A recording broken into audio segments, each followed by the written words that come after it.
All right, if there's one thing that you need to learn in 2024 to become completely unrecognizable and transformed, it is this that I'm about to show you. Hi, I'm Crystal, a life strategist, and my role is to help you take up as much space in your life to create a life you freaking love.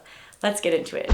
All right, before I tell you this thing that you're gonna need to learn and practice and embody, and you must remember, by no means does this mean this is easy, okay? This is not it. However, if you're able to put the practice in and try to learn how to master it as best as you can, you will become a completely different person. The thing that I'm talking about is understanding the things that control you. There are two things that control you currently in your life right now. Thing number one is what you give meaning to. What do you make things mean? Now, this is super important. I have this saying that I always say when I find myself in conflict or when something is not going like I want it to. I will say this to myself: let's not make it mean anything. This doesn't have to mean anything, Crystal. This doesn't have to mean anything. Why do I say this? Because the truth of the matter is, what we give meaning to will control the emotion we show up in. I'm gonna say that again. What we give meaning to will control the emotion that we show up in. And based on those emotions, this is how it's gonna determine the next steps that you take in your life. And for example, the behaviors and the actions you take, which will then also impact the results you get. And so let's bring it back to how to become completely transformed and unrecognizable in 2024 is going to greatly depend on this: how to not take things personally, and how to become not reactive, how to be a non-reactive person. Here's the thing, so many of us were reactive. You end up at a stoplight that, you're late for a meeting. Of course you're gonna hit all the red lights, right? You get to the grocery store and it's taking forever to get served. I can come up with so many examples, and I'm gonna want you to really sit here, because the truth of the matter is, if you're able to sit in this uncomfortable conversation with me, you're gonna see yourself in certain patterns, right? Again, let's not make this mean anything about you as a person. You're not a bad person, right? You're a very cool person.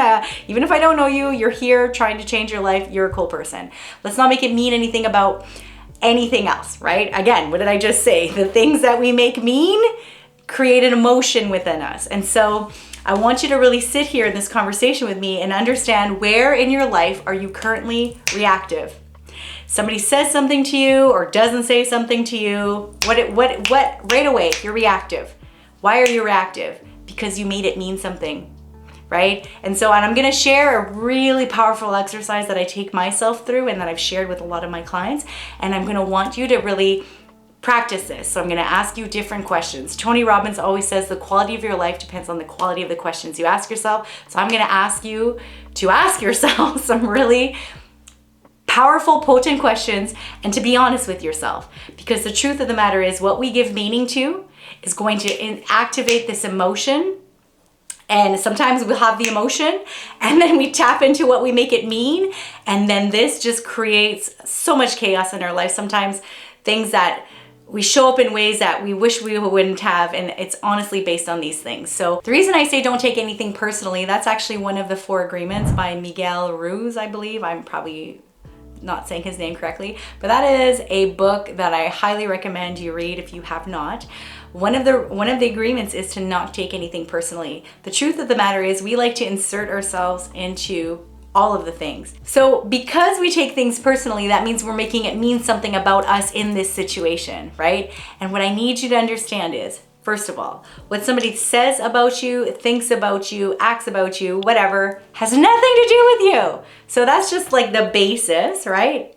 Even if they say it's about you, it ain't about you, okay? And then on, at a deeper level, notice the times that you make things mean something about you because you've made it personal. You're taking this personal. And so we're gonna take a deep breath.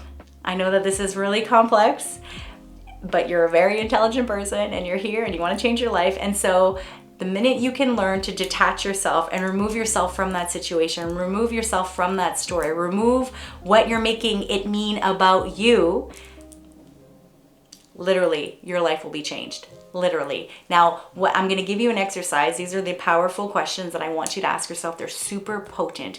And these questions will help you see how the meaning and the emotion creates how you show up in life. And so what I want you to pay attention to is ask yourself those times that you've been angry or sad or frustrated or felt like you're out of control, like everything's crumbling.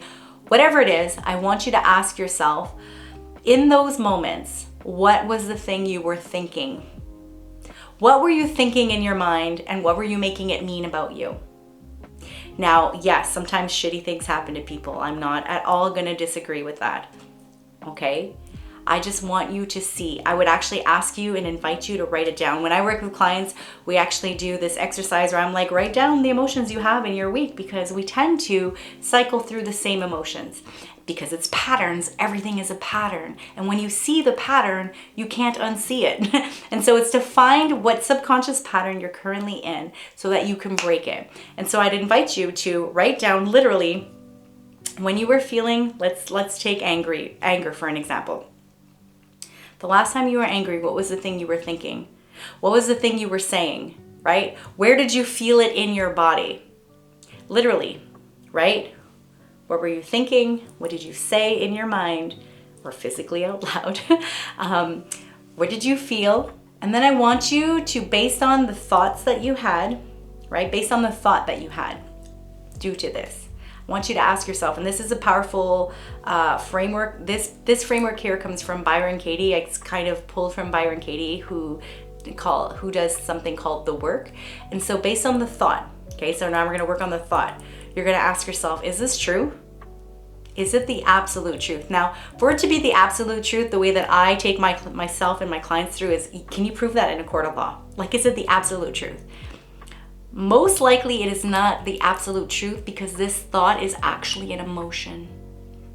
It's not, like, thoughts are not truths, just like opinions are not facts. And so once you take yourself through this process, you're gonna understand that, is it true? It might feel true to you, yes, but is it the absolute truth? Let's say you're angry because you think that somebody doesn't love you. Is it true? Well, it feels like it's true. Is it the absolute truth?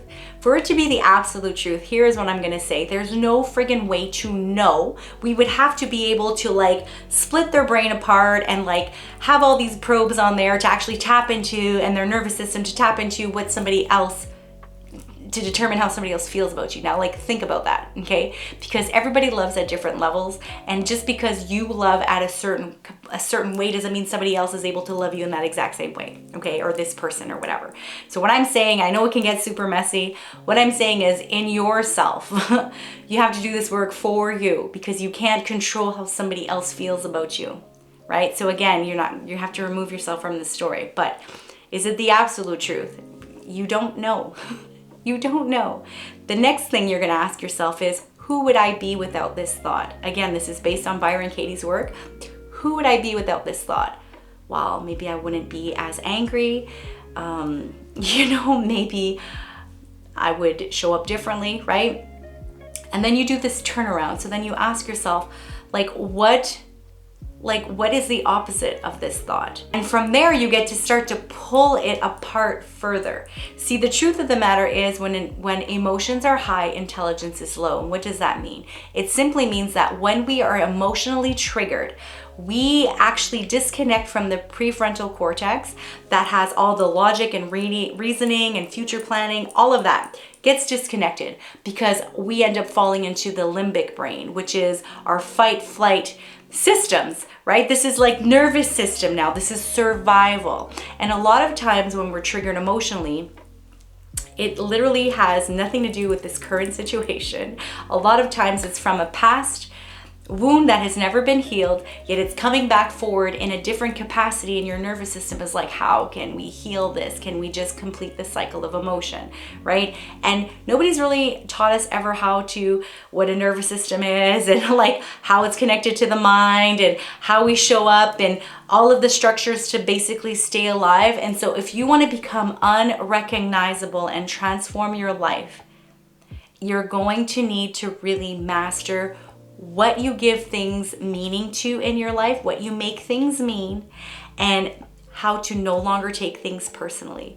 These are going to drastically change. And so if you want to take this further, use this exercise. Use the exercise, ask yourself these different questions, because that is going to unlock something different. The reason I like using these questions, and I like to play a lot with Byron Katie's work, is it takes me out of feeling like I'm a victim, right? Because when you're stuck in victim mindset, there's no other opportunities. You're no longer a hero in your story. Yet when you get curious and you ask different questions, now you're becoming resourceful. Now you're taking responsibility for what comes next. Yes, shitty things happen to good people sometimes. Sometimes shitty things just happen. However, and you might not be responsible for that. Like, it's not your fault that it happened. However, you are responsible for what comes next. And what comes next is what you decide to do in this next moment, what you decide to do in this next breath. That's how you take your power back. And also let me know in the comments if these questions kind of helped you. But yeah, you just take yourself through this process. Be so compassionate and kind to yourself. Literally, your human is doing the best that you can in this given moment. And the truth is, so are other humans. I know that might be hard to understand. Trust me, I know that I have moments too where I'm like, however, I have no control over that. All I have control over is here in my system, in my thoughts, in how I show up, in the actions I take, and the behaviors I have. That's all I have control over. And so if you want to become unrecognizable this year, start mastering this. That's it for today. So let me know if you enjoyed this video. If you did, please give me a thumbs up so that I know, and share it out with somebody that you think that could also benefit from this video. Make sure to subscribe and hit that notification bell so that you know when I drop other videos. As always, thank you for being here. Continue to be brave, be bold, and be you.